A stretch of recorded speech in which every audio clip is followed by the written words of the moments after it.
the invocation. Motion to dispense the opening prayer, Mr. Chairman. There's a motion to dispense the prayer. So, motion to dispense. Magandang hapon po sa ating lahat. To our COMSEC, you may now call the roll. Once again, good afternoon. Allow me to acknowledge the presence of everyone. Unang-una po ang ating minamahal na Vice Mayor Attorney Harold Respicio, sir. Ang ating chairperson ng Committee on Public Utilities, SB Barangan, kasama po ang inyong pong lingkod at si SB Cutaran bilang miyembro. And also, the General Manager of RMWD, Sir Jerome Josue, at kasama din ang kanyang mga Board of Directors, headed by the BOD Chair, Sir Dalmacio Liaño. At kasama din po natin si SB Apostol, si Engineer Marlo Rojas at ang head ng Assessor's Office, si Sir Boots Cavilan. So muli, magandang hapon po. Okay, thank you, COMSEC. Before tayo magtawag po ng ating mga bisita, this committee hearing is about the donation ng lupa ng local government unit of Reyna Mercedes sa Reyna Mercedes Water District Office. Ano po? And may I request muna po sa Water District or sa local government unit para magbigay po ng kanilang remarks or with this matter po. May I call on the General Manager sa Water District, Manager Jerome Josue. Good afternoon once again. To our Vice Mayor, Attorney Harold Respicio, to the honorable members of this committee headed by the Chairperson, SB Arnold Barangan, to my fellow employees in the government, magandang hapon po sa ating lahat. Nandito po kami ngayon regarding po sa titling ng lote po ng Reyna Mercedes, because as of now, hindi pa po kasi titled yung lupa na tinitirikan ng opisina po namin, and at the same time yung main pumping station po namin. So ang hawak po namin na dokumento, pag hinihingan po kami ng documents para sa proof na sa Reyna Mercedes Water District nga po yung lote na yon, is wala po kaming hawak. Ang hawak lang po namin is yung resolution number 42 series of 2005. May I read po yung title ng resolution? A resolution authorizing the municipal government of Reyna Mercedes, represented by the municipal mayor, Honorable Restituto P. Respicio, to donate parcel of lot with an area of 1,000 square meter located at Talungan, Reyna Mercedes, Isabela, to Reyna Mercedes Water District. So yun lang po yung hawak naming proof. And one more thing, isa rin pong COA findings namin ito kasi hindi pa po namin pag-aari yung kinatitirikan po ng opisina po ng Reyna Mercedes Water District. So that was 2005, Yes, General Manager. yes po. Okay. Actually, there's the donation made by the local government unit, that is the copies to 2005 during the term of our former Mayor Restituto Respicio. So from the part po ng local government unit during yes po, Engineer.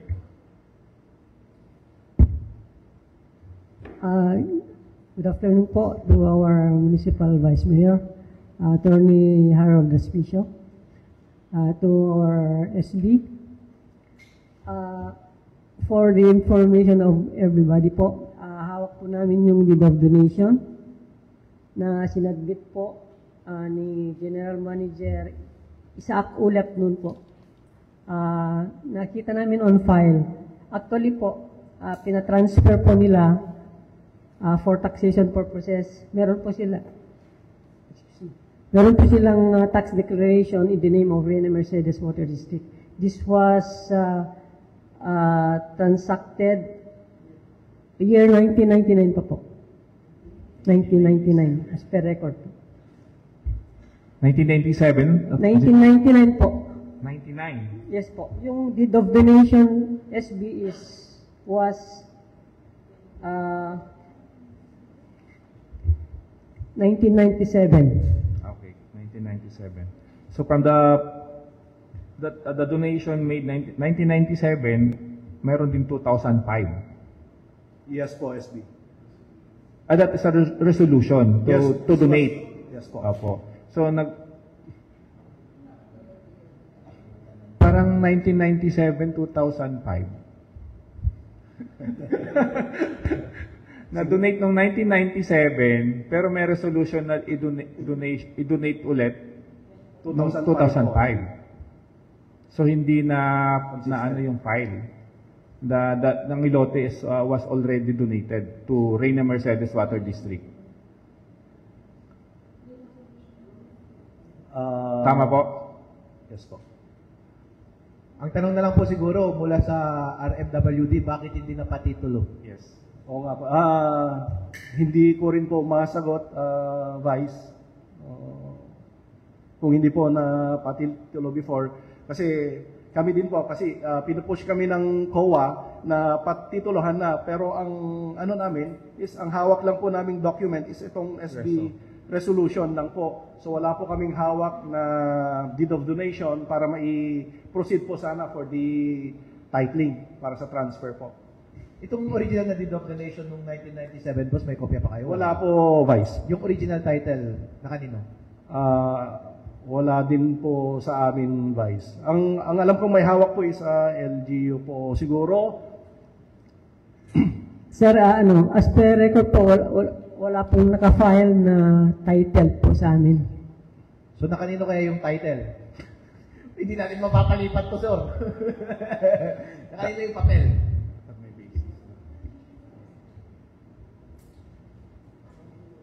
Na kanino po yung papel?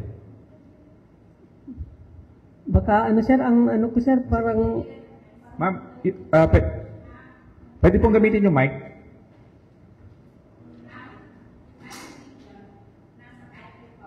LGU property.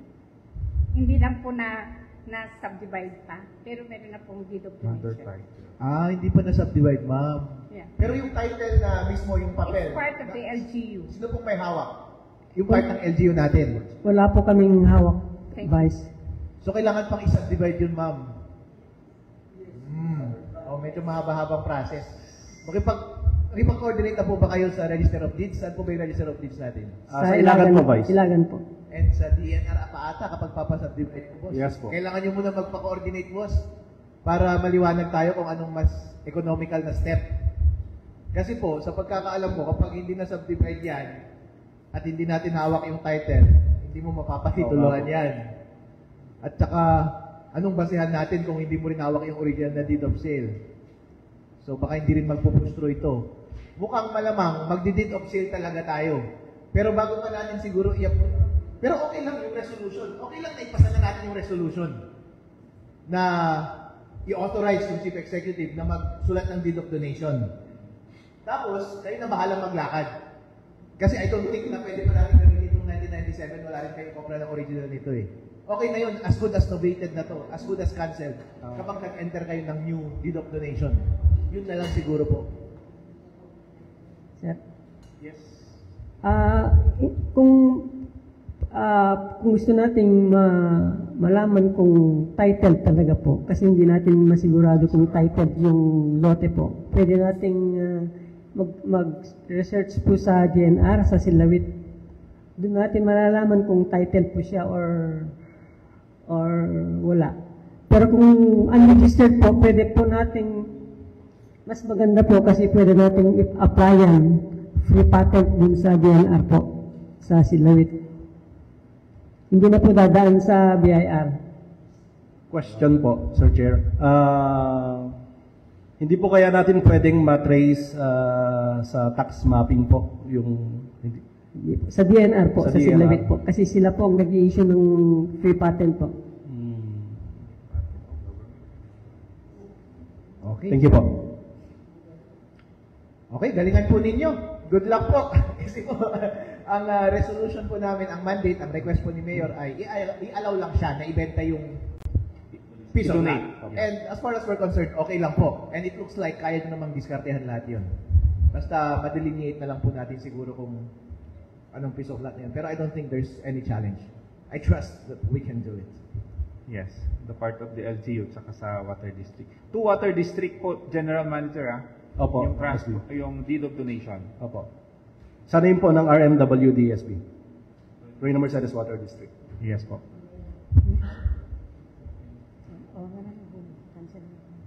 So, from the LGU pa, engineer, regarding this donation. So, the opinion of our Vice Mayor, okay na po sa inyo yan. Yes, sir. So, magkakaroon tayo ng another new Deed of donation deed po. of donation. Tsaka din po, sir, na before titling, halimbawa, kailangan po na mag-hire ng surveyor para ma-subdivide po, may sina yung lote na sa kanila po. Yes, thank you po. Ay, sige sir. Yes po. Good afternoon po, especially to our Vice Mayor. Po kayo. Kasi yung ano po, yung deed of resolution is 1,000 square meters. And at present, the Reyna Mercedes Water District parang wala na po yatang 1,000 square meters yung na-donate. Paano pagka isa-subdivide natin yun? Kasi sa front ano na yon yung kwan ng MDRRMO, sa likod kwan naman ng RHU. So palagay ko wala pong 1,000 square meters, baka maski yung 500 parang wala. Paano ang resolution po doon, sir? Actually sir, ang area kasi nung 1997 na deed of donation is 595 more or less square meter. So Andun talagang sa- 1,000 nabawasan na. Andun sa kwan namin 1,000. So, with regards po sa sa area, yung hawak ko po kasi is yung area na nakalagay is 1,000 square meters. So hindi po consistent yung area na binigay po, dinonate ng LGU. So ang ano po siguro is magpa-survey na lang ulit kung ano yung actual na na inoccupy po ng ng Reyna Mercedes Water District. Issue na lang po siguro yung ipaano namin. Yes, sir. As suggested po ni Engineer Kawilan. Okay. At susukatin ulit. Kasi Okay. nga Vice, yung doon sa water district natin talagang meron pang right of way, di ba? Engineer. Opo, sa gitna po. SB. May yung RH sa likod, sa harapan. So yun. So yung 1,000 ninyo nabawasan na po. Nabawasan na po. SB. Sir, excuse, siguro may maano na lang yung deed of resolution or donation, ma-rectify na lang kung ano po yung actual na sukat ng na-occupy ng water district. Yun na lang po siguro ang mailalagay dun sa Deed of donation. deed of donation para wala na pong problema dun sa pagdating sa titling, wala na pong problema. Yes, Yun po. lang po ang suggestion namin. LGU. Yes, sir. Para kung ano lang yung actual na area nung na-occupy ng water district po, kailangan po i-survey mo na para yun na dito ang ilalagay dun sa deed of donation. Okay. Thank you. So, yes po, sir. Dagdag lang po dun sa sinabi ng subdivision. Yung surveyor, mahirap mag-subdivide kung wala yung mother title. Saan po yung mother title hanapin? Mother title. Engineer. Hindi po problema kung meron o wala yung kwan. Kasi mayroon namang technical description na makukuha sa DNR, sa Bureau of Lands Tuigaraw po. Okay. Pwede pong pagbasehan ng surveyor yung technical description. Ito po ay lalakad na ng water district. Sa water district na po. Sir, excuse, dun sa kwan kasi, sa resolution, wala pong technical description. Surveyor na po ang bahala dun. Basta mag-contact lang kayo ng surveyor, sila na po ang bahala dun na mag-produce. Kasi ang importante po, may lot number na nakalagay. Siya na po ang mag-research dun sa Bureau of Land. When it comes to surveying, who will be in charge in the payment of survey? Kaya kasi kung kung subdivision shouldered ng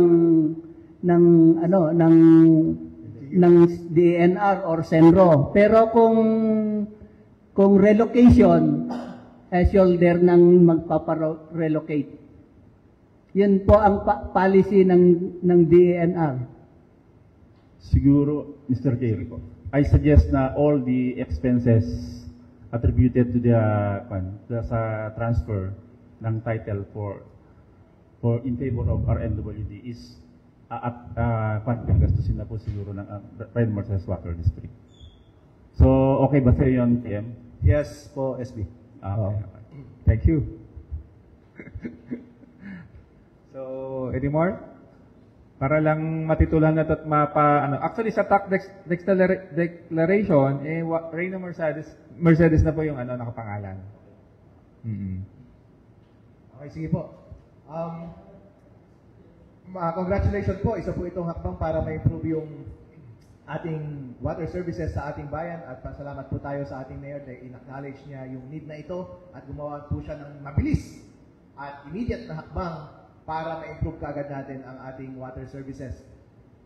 Sir, baka General Manager, baka gusto mong mag-comment sa live ko last time, boss, kung accurate ba yung mga sinabi ko and baka gusto mo rin gawin natin ma-excite yung ating mga kababayan about sa ating immediate plans in the short term and middle term, anong dapat nilang asahan, accurate ba yung mga sinabi ko na assessment, and kung anong gagawin natin sa mga susunod na buwan or linggo.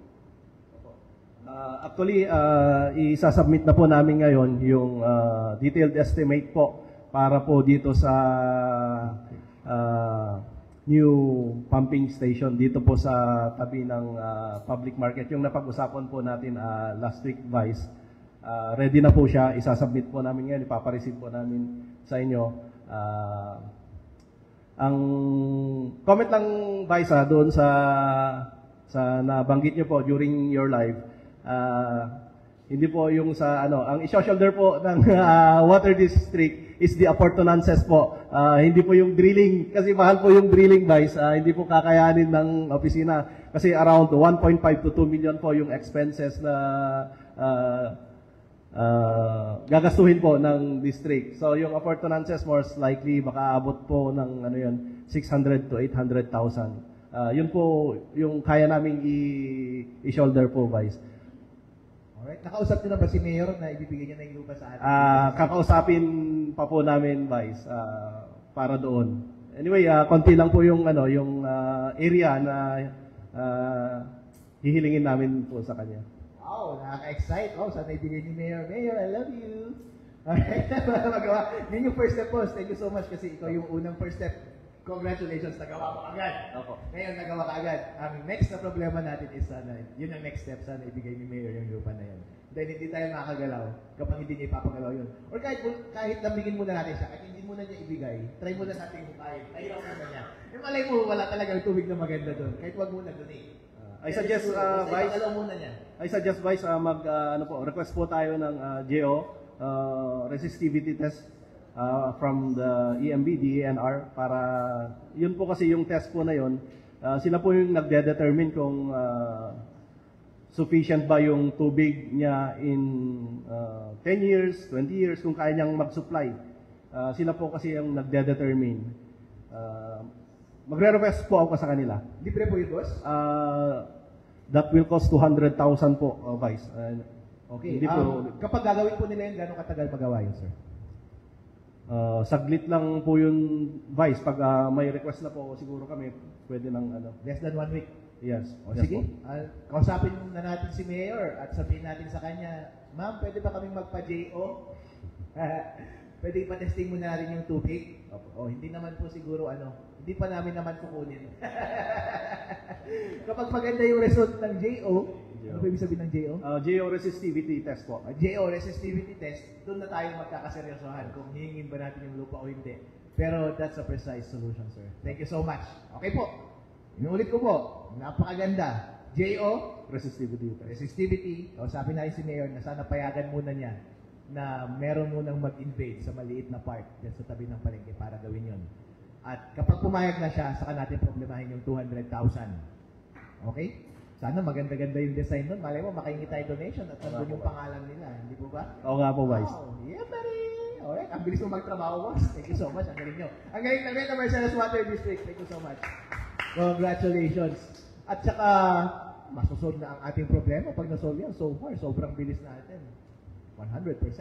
At yung na lang, filter. Dyan Yes po, yung filter po, yung pangalawa. Dapat yung contractor, dikdikin po natin para tapusin na po niya. Alright, I think, sir. I think Okay. dyan na natin yan next week. Yes. Ay, GM, Yes, infiltration system po ng main, okay yon. Wala pong filtration system ang main pumping station natin, SB. Oh. Ang meron po is yung pangatlo, yung dun sa Bliss pumping station. Yun Okay. po yung may So, filtration doon sa system. area na yun, GM, wala bang problema doon? Yung papuntang Labinab Grande, Pequeño, to Actually, District 1? yung problema lang doon, SB, is yung mga residues sometimes. Hindi po natin maiiwasan talaga yan na may mga residues. Especially sa mga endpoints po ng mga pipelines po namin. Doon po kasi nag-i-stay yung mga dumi. So, ang ano po namin doon, ang approach namin doon is flushing. Flushing po. So, siguro ngayon, gumanda na yung tubig natin, GM. Kumanda po, pero kulang pa rin po sa supply, SB. Kulang Okay. na kulang pa rin po. Sige. So, any more po from the Water District sa ating mga engineers? Sabi ng bayan? Okay. Sir, one more Ay, sige po, GM. One more thing, idagdag ko na rin po kasi yung Bliss pumping station din po namin is hindi rin po siya titled doon sa Bliss Village. Ang alam ko pong may hawak yata noon is Provincial Government of Isabela. So, isa rin po sa findings namin doon kasi nag-put up po kami ng pumping station doon na hindi po pag-aari ng water district. So, Alright. And yung GF, yung sa Napako, nabili na po ng ng Water District SB. Pero ang problema naman po namin doon, nung binili po yata yon, hindi rin po aware ang management yata before na yung mother title niya is nakasanla po sa bangko. Ngayon, nung pumunta po sa akin yung yung mga anak po nung may-ari is tinanong ko po siya, ma'am, kailangan na po namin yung yung title kasi pinupush na kami ni COA na malipat sa pangalan ng Water District. So hindi po namin may transfer kapag wala po yung mother title. Yung survey meron na po kami. Yung title na lang po ang problema kasi pag ipa-process po yan, kailangan po yung mother title. Okay, thank you. So, any more? Mukhang okay na. So, lahat ng gastos, shoulder na ng Reyna Mercedes Water District para doon sa donation ng local government unit doon sa main Opo, yes, ng Water District. Okay. So, yun. Maraming salamat. Additional Vice? I would like to take this opportunity lang since magkakaharap din po tayo dito at kasama rin natin yung head ng ating committee ng Public Utilities. Gusto ko pong magpasalamat sa inyo. And extreme congratulations. At bilib na bilib po ako sa inyo. Napaka-responsive po ang ating pagtugon sa ating problema. Nung una po ay naging prangkahan lang tayo kung ano ang problema natin, pero bilib na bilib po ako sa bilis ng pag-responde ng council na ito sa pamumuna ni Councilor Barangan, ni Hey Richard Gomez ng Reino Mercedes at ng General Manager Jerome Josue. Napakabilis din ng response mo. Ang linis daw kagad ng mga tubig at saka winelcome niya kagad ako sa kanyang mga site. In-explain niya kagad sa akin ng napakabuti at yung board of directors din po at lahat ng empleyado ng Reino Mercedes Water District at napakabilis po ninyo. Solve na solve kaagad. This could never be faster. Super fast. And syempre, pinaka-hero natin lahat dito si ating mayor. Kasi kita natin kaagad na alam niya kaagad kung ano yung may bibigay niyang participation para ma-improve ang ating water services. Binigay niya po kaagad yung lupa. At ibibigay niya rin yung gabi ng palengke. At least mapatouch niya rin sa atin. Magte-test lang naman tayo. And after mangyari yun, may problema tayo ng 200K. Pero wala pong hindi magagawa. Dahil nakikita ko napakaganda ng team natin. Ang galing ng ating council headed by Councilor Barangan, ang galing ng ating Reino Mercedes Water District, Mr. Jerome Josue, ating mga board of directors, at napakagaling din ng ating mayor sa pag-solve ng problem nito. Napaka-dynamic at napakasarap po. Napakasarap at pasalamat sa inyong lahat. Thank you so much. Thank you. Okay. Maraming salamat ulit. Baka tatanungin nila, pahabol pa GM, baka kailan ba yung filtration doon sa... Wala pa. Hindi ko po siya masasagot SB sa engineering department po sana, Kuya Marlo. Ano po yung commitment sana ni contractor para matapos na po niya? Tinatawagan siya. Pero ang sabi daw niya, itutuloy niya. Itutuloy po niya. Okay po. Okay, thank you. So, maraming salamat po sa pag-attend sa ating mga bisita from Reino Mercedes Water District headed by ang napakatangkad at napakagaling na manager, General Manager Josue, sa kanyang mga BODs, sa lahat na empleyado ng Reino Mercedes Water District, sa ating dalawang Engineer Rojas and Engineer Kawilan. And siyempre sa ating Municipal Vice Mayor and the members of the Sangguniang Bayan. Nandito sa Apo Galabay, Apo Putaran, kini Apo Apostol. So sa inyo pong lahat, maraming salamat. So kung wala na pong pag-usapan, this committee hearing is now adjourned.